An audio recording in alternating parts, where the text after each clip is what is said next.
Did you know that studies show that a majority of professionals feel disengaged in their work and that many leaders quietly wonder, is this really what I'm meant to be doing? Welcome to the Wickedly Branded podcast. I'm your host, Beverly Cornell. I'm the founder and fairy godmother here at Wickedly Branded. And today's guest is Audrey Seymour. She is a master certified coach and founder of Clear Change Group, where she helps leaders reconnect with their purpose, direction, and their inner wisdom. With a background in software development and a master's degree in mathematics, Audrey blends logic and intuition in a really powerful way. She's been coaching since 2003 and is a co-author of the upcoming book, True Purpose: Unleash the Power of the Person You're Meant to Be. Audrey, welcome to the Wickedly Branded podcast today. Thank you. Thank you for the invitation. I am excited to talk to you. The background from mathematics to coaching seems like a really interesting right brain, left brain connection. Talk about how you got to here, because I feel like that's like you went down a path and then you did a right turn. I started out in software because that's a real natural fit for a background in math. And I was a software development manager and lead engineer. At the time, it was a lot of fun. I did video games and geophysics exploration, medical imaging, but it's a real high pressure environment, intense deadlines, turf wars, all that kind of thing. And over time, I developed these repetitive stress injuries. I had carpal tunnel, tendonitis, and a pinched nerve in my neck. And in those days, I felt what I needed to do was just push through the pain, right? But the doctor said the next thing that was coming up for me was fusing my neck. And I was like, well, because I'd heard bad things about that kind of surgery. But I didn't know what to do because I couldn't leave because I figured I'd never get a job in that industry again because I was in charge of a major piece of a multi-million-dollar client project. So I was panicking and didn't know what to do. And then, very fortunately, a friend of mine had a training company and he lost his business manager. So he said, come help me run my business. And so it was like, oh my gosh. So I trained someone at the software company to do what I was doing and started working for my friend. But the interesting thing was he wanted an internal coach and he sent me to coaching school. Interesting. So long story short, I fell in love with coaching. And I said, wow, this is amazing. I didn't really know much about coaching, but it was just so powerful and life-changing. I fell in love with it. So I gradually trained someone to take over that job while I grew my business. And that's how I landed in coaching. So what about coaching school clicked for you or made you realize this is what I was meant to do? What was it about? That's interesting. Originally, I thought maybe coaching was just wannabe therapy. I didn't know much about it. But then I realized these are they talk about powerful questions and you learn to ask powerful questions that take people deep inside and look at what they need to change within so they can change what's outside in their life. So I love things that are life-changing, and that was life-changing. I feel like you were in tech as a woman in a time where maybe not a lot of women were in tech too. You're breaking barriers, I'm assuming. Because I was. When I went to Caltech and there was 8 men to 1 woman ratio. Wow. It's different now, but then it was, but my father mentored me. I really loved astronomy as a child, and he bought me my first telescope. And he was an engineer and he just mentored me. And so I just seemed natural to me. I also grew up with 4 brothers and no sisters. So I was just used to hanging out with guys. I was the one that helped mom and the boys wouldn't. Absolutely. It never entered our mind that maybe the boys would help. And I never asked for help. I just was my job to take care of the family along with my mom. Yeah. Different now, thankfully. And interesting in software, I learned this one thing that the way to get respect in that world was you had to interrupt people and not let yourself be interrupted. I had to unlearn that after I left software. Especially as a coach, because you have to be a really good listener as a coach. I had to unlearn that. But it was just a different world. Where I was at before I started my business was at a startup tech company. And so I'm not a tech engineer, I'm a marketer, and I did marketing and sales for them. But I got a real taste of what tech looks like and the timelines and the testing and and tech changes so quickly. So it's a constant rat race in so many ways because you're just trying to beat out your competitor in the tech, whatever it looks like. And I can't even imagine now with AI and oh my gosh, it would just be, it would be insane, right? I can't even imagine. Yeah, I can't imagine either. It's hard enough as a marketer to keep up with all the tech, let alone being in a software development. Yeah. I'm glad to be out of that field. It was fun. I learned a lot and it was mostly male. It was a male company owned by 4 men. It was very male dominated. Learned a lot, but yeah, I'm glad I'm where I'm at. One of the companies I was at, the only other woman was the receptionist. It was all men. Yeah, that's just the way it is. When I worked at the ad agency for Chrysler, it was the late 90s, and I was the only woman And so I came home and I'm like, Dad, I don't even know how to talk to these men because you taught me to respect them and to defer to them. And here I am supposed to be like an equal to them and trying to be a liaison and I don't know, not fight for the agency, but be the voice of the agency, right? And I have to like hold my own in that. And I feel like some of those experiences were really foundational at the beginning of like how I approach business now and what it looks like. Not many things scare me anymore, I feel like, because I've been in the rooms with scary people and I'm okay. It's okay. Public speaking still scares me a little bit, but other than that, I'm pretty good with that. But I gotta believe like your identity as a tech engineer versus a coach and a guide. I love the idea that you said you had to like learn to not interrupt. What other things did you have to shift as far as your identity to do that? Like it's a big change. Yeah, I think it really helped that I was just so in love with it from coaching school that I really wanted to make a change in people's lives. And it was much more inspiring than software was. Software was fun. I didn't challenge it or question it. But coaching just really it touched my heart. I think it started to awaken my heart because I was all in my head in the old days. And then the new frontier was where opening my heart.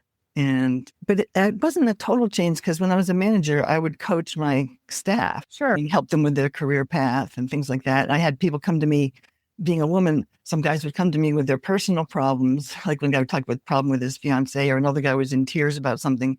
And so I learned how to create a safe environment for whatever unfolds in their moment.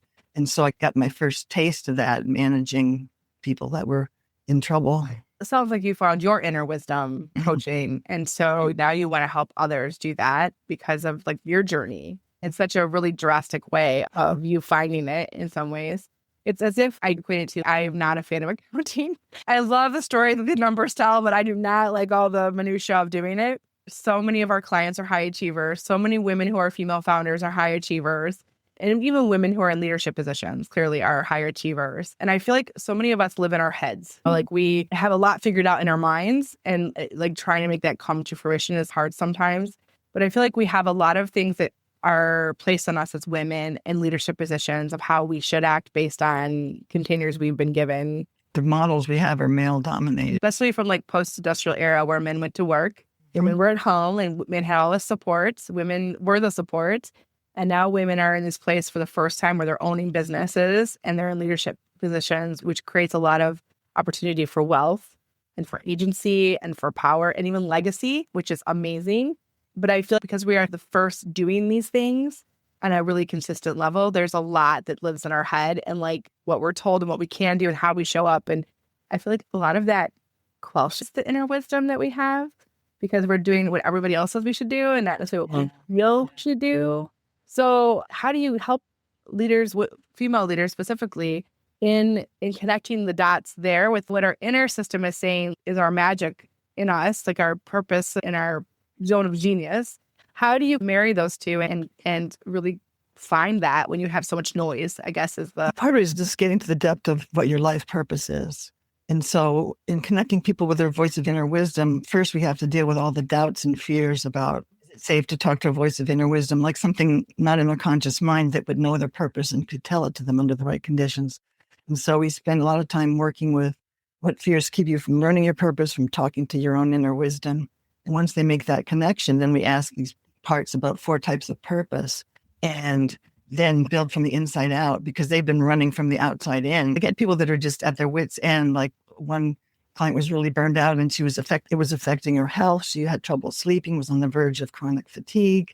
But we found out that she had a people pleaser part in herself, which a lot of women do, right? Mm-hmm. So it was all about what the boss wanted, never asked for help, never set boundaries, working on realistic deadlines. And so in addition to the purpose, we had to find, is there something in her behavior that would just translate to her next situation? Mm-hmm. So we had to work with that people pleaser part of her and found out that it was ignoring her needs. And what the people pleaser part in her needed was for her to appreciate herself and to give that love. It's fine to get feedback from the outer world, but if that's all the only place you get your validation, your needs are not going to get met. You're going to burn out. And she learned her purpose was to become an independent professional who brought peace and love to the world. And so then she very happily quit her job, started her own business, working in the same industry. And immediately she had a full client roster and she was thrilled. And she learned not to burn out again. Yeah. This connection between health and the work is interesting. Like you said, for yourself even, You might have to have your neck fused. Yeah. When I started out, I was on the verge of burnout again because I would work any day of the week, anytime, because I was just so happy and in love with my work and wanted to do that. But I started to feel the burnout and my hands started to get cramped and I could feel the tendonitis coming back. So I knew what to do this time. Gave up working with clients on the weekends, only worked evenings if they needed it because they had a 9-to-5 job.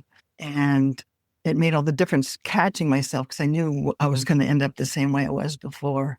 So I had to be really strict, no computer on the weekends. Now I get on, but I don't work except for like long-term projects. And then one phase, I had a day of Wednesday when there were no clients. And I said, hey, this is great having that break in the middle of the week. Clients Monday, Tuesday, and Thursday. And I used Wednesday and Friday for long-term projects like writing and marketing and things like that. And so that balance, I found that balance that saved my life going back to where I was. With this idea of working so much, and I love that you said that it's because you love what you're doing, because I feel the same way. I love what I do. So it's really hard to put boundaries around it because it lights me up. I got to a point very similarly where I wasn't so fun to be around because I was waking up at 3 a.m. and stressed out and doing all the things. And like, it was so bad. And it has taken me probably 2-3 years to really undo a lot of that health stuff. Yeah. And I think for me, and maybe for a lot of other female listeners, I'm in my midlife, right? So I have a 20-year-old and a 10-year-old son. I have a husband who's active duty Army, so that adds a whole interesting element to the world we live in. I have older parents. I have a lot of things that I have to do for everyone else. Yeah. And the extension of the business of taking care of everyone felt just like another thing that I was supposed to do, take care of everyone. And for whatever reason, we don't ask for help. We don't even think we can ask for help because it's like I think for me, maybe you could answer this question too. For me, I don't want people to think that I can't handle it or that I don't deserve to be here or that I'm weak in some way or something. And so I just push through and then that is where I start to have heart palpitations or I start to have high blood pressure and it like leads into this one thing that leads to another. And without your health, you have nothing. Yeah. And part of it's identity too, because like I had this thing like people depend on me and I don't want to ever let anybody down. Absolutely. And so I would push myself so I wouldn't be letting anybody else down. So I had to unlearn that too. Just shift my identity that sometimes I need help. It was a real major identity shift that took me a while to learn. I feel like that's a huge thing that I'm still learning. There's still moments where I think I can handle it. And then I'm like, maybe I need help with this. I need to like take a step back. But when my priest one time told me, he goes, Beverly, you're preventing them from having a jewel in their crown. And I was like, what do you mean? Everybody likes to help. Like, why are you preventing them from getting the jewel in their crown? That's how that's how kindness and love is in the world. Like they want to help you, but you have to ask and you have to be open and you have to be, okay. I was like, I get it. But it's just, sometimes it's hard to think that way. If you're like so wrapped up in it, it's really hard to think that way. Yeah. I had to make an agreement with myself that before taking on a new major project, I check in with all the parts of myself and see if I can get that inner alignment to not be in trouble. Because otherwise those parts will rear up and cause burnout or something later. So I don't need to know up front, is this really going to work? Is everybody inside of me aligned? Okay. So this idea of the logic of like math and tech and some of that combined with intuition seems like a really rare combination. How do you balance that in the work that you do and how you approach coaching? The purpose work I do now was actually founded by a man named Tim Kelly. And he came from MIT. He was like math and software background, same as me. And so the method he developed uses intuition and analysis and logic. We take people deep into their soul and find out what is my life purpose, what am I meant to be doing, who am I meant to be. But then we step back and say, okay, let's affirm this and see if you look back in your life, does it make sense? And even when they're talking to the voice of inner wisdom, we have a checklist to see certain qualities to know if it's really a wise voice or not. Because some people have the fear, how do I know it's a trustworthy voice or not? And so what we do is we give clients a checklist. It's 41 things to check. So we go deep and then we come back and take a look and go deep and come back and take a look. I feel like sometimes people they do therapy because they become therapists because they need therapy. There's this inner quest of knowledge of how we work. Do you think that's something that is true for you, even with coaching? Like it's been a quest for you? Because coaching, when you're a coach, your life transforms not just your clients, you're transforming too, because you're always working on yourself. And they say you teach what you need to learn. And so you're fascinated about it because you want to get better at it. And it just all fits together when you live your purpose. Is there something that people don't really know about you that might be like play into this? Something that is some piece of information. I always joke, like when I was 17, I was Miss Congeniality, the National Teenager of America pageant. And people always like, what? I was like, yeah, so it was a long time ago. But there's these like little things about us that people just don't really know. I actually earned a black belt in karate in my college days. And what was interesting was that our karate master was this wise old Japanese man. He was like my first spiritual teacher. And he would say things like, you're all sleeping. You need to wake up to this crystal moment. But gradually I understood what he meant. Like he was talking about awakening. So I still practice karate. I just love the workout and it's a whole body thing. And he was my first spiritual teacher. I feel like all those things that we have like in our youth and as we grow up contribute to what we're open to when we're older. So he was already like laying the foundation for inner work and the intuition part and the trusting yourself part. And my first meditating practice came from that because it was meditating before you do your karate session. Oh yeah. About almost like 10 years ago, Tim Kelly wrote a book called True Purpose, and it had a different subtitle, which I can't remember for the life of me. And the method has really evolved over all these years and what we've learned about brain science. For example, we work with fears a lot differently than we used to. And we also are working with organizations with this purpose methodology. So it felt it was time to update the book. And he invited me to come. I'm one of the teachers of this True Purpose Coach training where we teach coaches how to do this work. So he invited me to co-author with him. And it was time for an update. And there's a lot more we wanted to say. Has working on the book changed you in some way? Yeah, it's really opened my heart and given me room to take up more space. I had to deal with my original fear of visibility and what is it to be seen. And so it's been transformative in that way. I love that you say that because I was just on another podcast earlier and visibility is my word for 2026. And I feel like more and more women are showing up that way. Like it's time for us to like cast off those things and stand in our power and say what we have to say. And like maybe I thought it was me, but maybe there's like a whole movement happening with visibility. Yeah, it's been my word for a couple of years now. So it just keeps expanding. How do I create animation? Oh, yeah, now the dog's talking. Yes, talking to you, dog. Get down, please. And so I feel like this is like our time for whatever reason. And we have a lot of mindset stuff to do about that. I have a coach. I also have a therapist. I believe that high-performing people who want to be the best need both. Yeah. And that my coach helps me overcome mindset stuff that's related to my work, but my therapist helps me overcome things that's related to my childhood or the trauma that I've had. Right. And so I feel like she helps me deal with the past and the coach helps me see the future in a way I never would have seen it without. And I've been with her for about 2.5 years now. And the shift in me has been significant.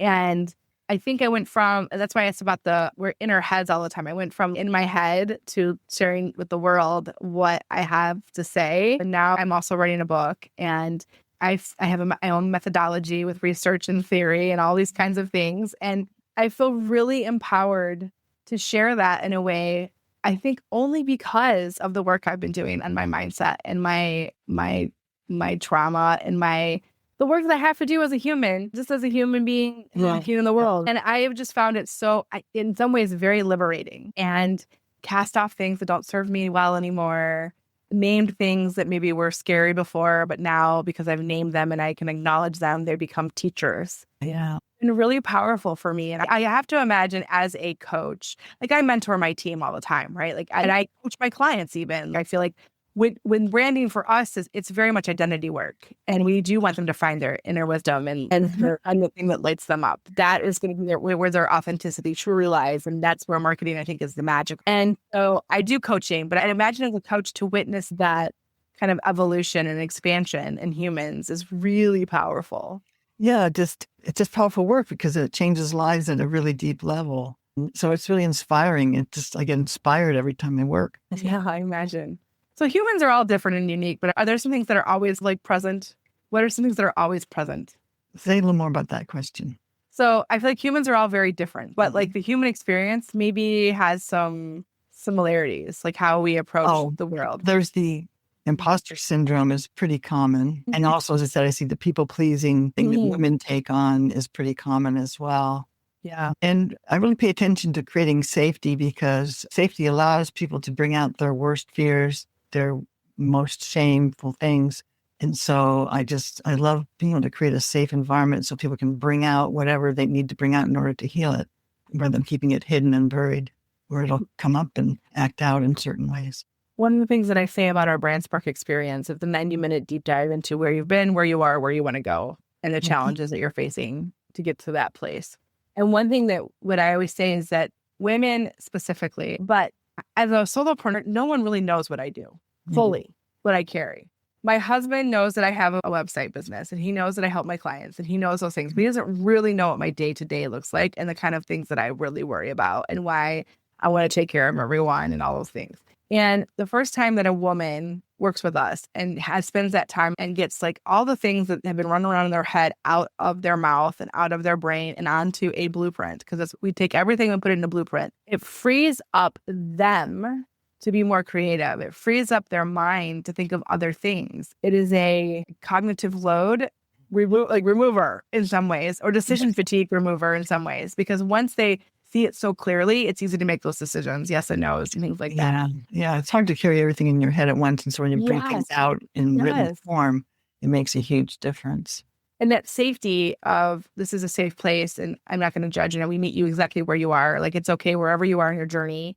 No one expects you to be that. And our ideal client is somebody who's like going from freelancer to like official business. Like, they are now, I'm going to do this and I'm all in. Versus it's not just like a job or just like a part-time thing. And that level up brings imposter syndrome and perfectionism and people pleasing and fear and doubt. Yeah. And the thing that I would talk about in the podcast earlier today, is that those things are teachers. They tell us when we're about to level up. They teach us that this matters. They teach us that we are new to something, like the imposter syndrome. We're just new. We need to learn some more or try or do. They are teachers. And when you welcome them, like when I feel that now, I'm almost excited because I'm like, ooh, I'm leveling up. I feel like a video game, like I'm about to go level up to the next level. And I don't see it as scary anymore. I see it as more of a, this is going to be good because it matters to me. And that's why I'm fearful, because it matters. Or with perfectionism, it's because I want it to be so good. There's things like that matter. I want to control the outcome because I want it to be so good for my clients. But it has helped me kind of reframe some of those things to be a positive versus a negative. And I don't think that women ever really get that conditioning sometimes. Like, we've never been conditioned to say, oh, you're leveling up and this is okay. Yeah, that's new, I think, relatively. Yeah. And we've always been taught to be small, not think big. Hey, I know you're listening today because you're ready to take your business and your brand to the next level. But if you're being honest with yourself, maybe even feeling a little bit lost, but you've got this big vision and you know that you're meant to make a bigger impact. But sometimes it's so hard to know where to start and which direction to take. Does that sound familiar? You're not alone. So many purpose-driven entrepreneurs feel the exact same way as you. That's why I created the Clarity Quiz, a simple tool that helps you get to the heart of what's holding you back and shows you where you need to focus next. No more second guessing, no more spinning the wheels, just clear, actionable insights that give you the confidence to move forward, that next best step. Taking the quiz will give you a deeper understanding of your brand's true potential and what's standing in your way. And the best part, it only takes like 3 minutes, but the results, they could transform the way you approach your business and brand forever. So if you're ready to stop feeling overwhelmed and you want to start showing up with purpose and clarity, go to wickedlybranded.com and take the quiz now. Yeah. And also another piece for me is that every time you expand, you end up a new level of incompetence and you just have to kind of get used to it. A new level of incompetence in what way? Because I feel like you are getting competence, but then you're also not. When you're expanding, you're learning something new. So you're not going to be a master immediately. Yeah. So I had to get used to the fact of I'm not going to be, because I always loved excelling at everything and I had to excel at everything because that was how I pleased my father. High performer, yeah. But I had to learn that if I wanted to grow, I had to learn to be comfortable with the art of learning something new. Yeah. Curiosity is a beautiful thing. And so when you live in that, one of our core values is dynamic, which is to stay in marketing with the trends and the algorithms. And to be open, to find the systems that work the best for our clients, but to be dynamic too, never to be complacent in the fact that we're comfortable. Like we always need to be learning. We always need to be growing and trying and testing. Yeah. One of my team members, she was an intern for a while. Now she's on our team full time. She said to me, like the first time we did something, we were doing like a growth flywheel scorecard kind of thing. And so she like did all those things and mapped it all out. And I said, okay, this is great. But now I want to do this and this. Because once you see it visually, now you're like, oh, I see this, but it's missing this part of the picture or whatever.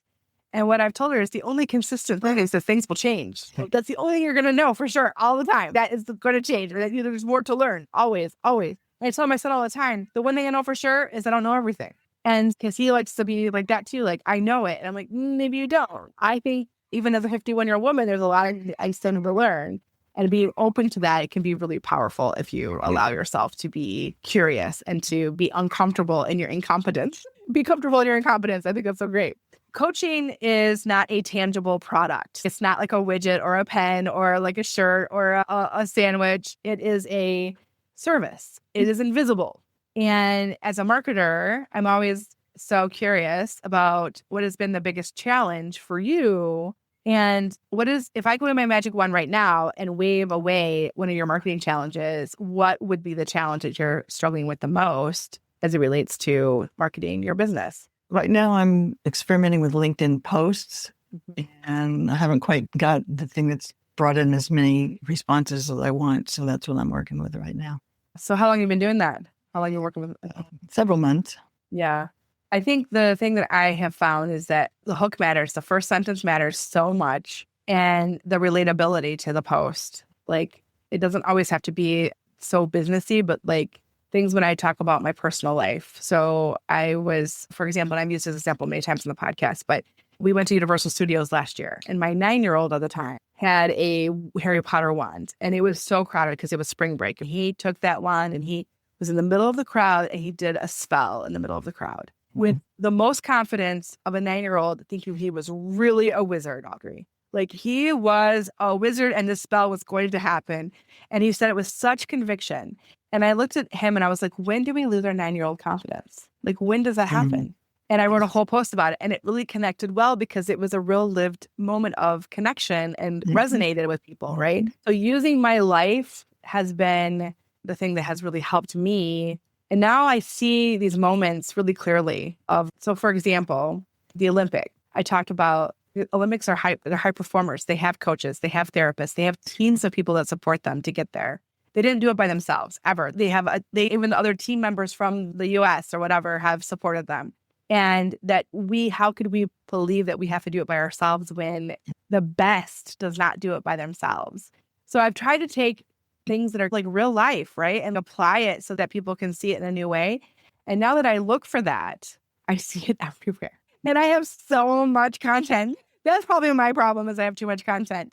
But I think really relating it to the world in which we live in, whatever it is you do, the coaching, the inner wisdom, when you see those moments, those magic moments in the world, how can you apply it to that and share about it to make somebody connect with it, right? Yeah. And I think that the more personal it is, the more people will trust you because it seems real. And right now with AI and all of these AI just makes this soulless content. Right.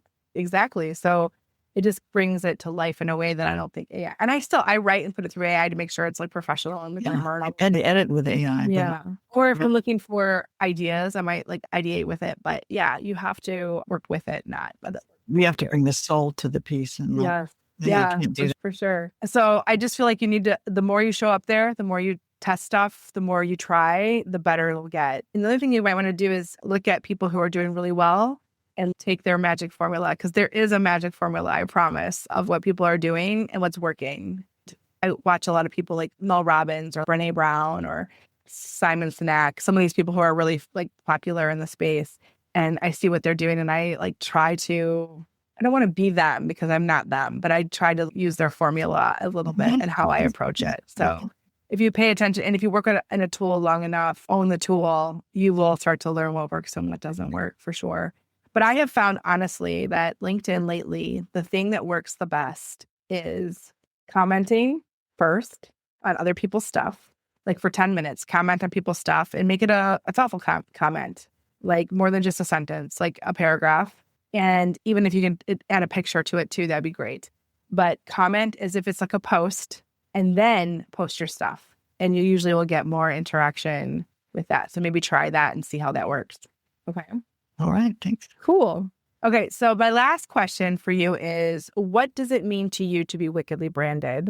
And how do you show up wickedly branded in your life and work? Well, when I first started my business, my website was like blues and greens and soothing. But then when I learned that the being part of my purpose was I'm the clear light of an exploding star, I was like, whoa. So I made reds and golds, and I just love it so much. It's really empowering to have that image of myself and that brand. And then my tagline originally was build a thriving business that fulfills your calling. But then I learned my first pass on my doing part of my purpose was bring clarity and flow to those who have a mission but can't see which way to go. So I changed my tagline to clarity of vision and action for entrepreneurs called to make a difference in the world. And two amazing things happened. I had one person in my office crying, saying, I can't believe I found you. I've been looking for you for so long. And then someone else said, I called you because of that word clarity.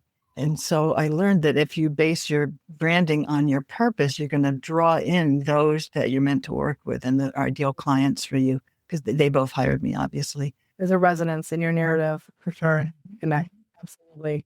Absolutely. What tips would you give to the listeners to be more wickedly branded? Take the time to go inside and let it come from the inside out and target who you want to reach. Because if you try to please everybody, then it's just vanilla and boring and doesn't really please anybody. But again, if you focus, it comes from the inside, from your heart, from your soul, from your purpose, you're going to draw in people that resonate with you and who are going to be ideal for you to work with. And when you are a shooting star or you are like, it oozes from your pores. That's the thing. That's the magic. And people are just so drawn to you when you are sitting in that magic that you become irresistible to the right people. And so when you're not in that alignment, when you're not purpose, it like disrupts the energy and you're not, I don't know how else to describe it, but you're not in the flow. You're not in the thing that can bring you the business of the magic. So yes, I love that so much.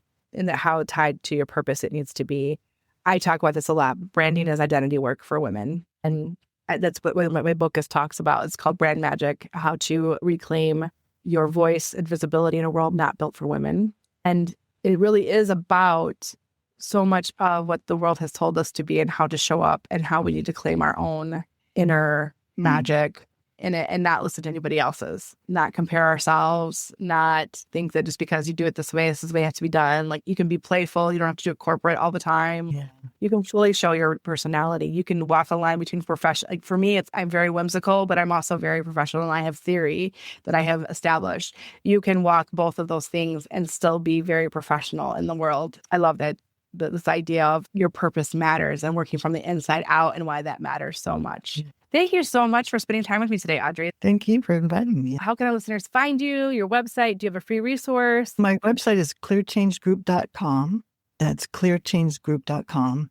And of course, I have a contact page, but even better, I have at the bottom of the homepage a purpose alignment quiz where you can learn how aligned is your life with your purpose and get some tips on how to bridge the gap where you're not aligned. And then obviously you're hanging out on LinkedIn. Is there another place you hang out on social media? I'm focusing on LinkedIn. Okay, this is great, Audrey. Thank you so much. For my listeners, I really hope this episode made you think about your inner purpose, about working from the inside out, and gave you some new ideas, but most of all, inspired you to take some action and believe in what you have to offer.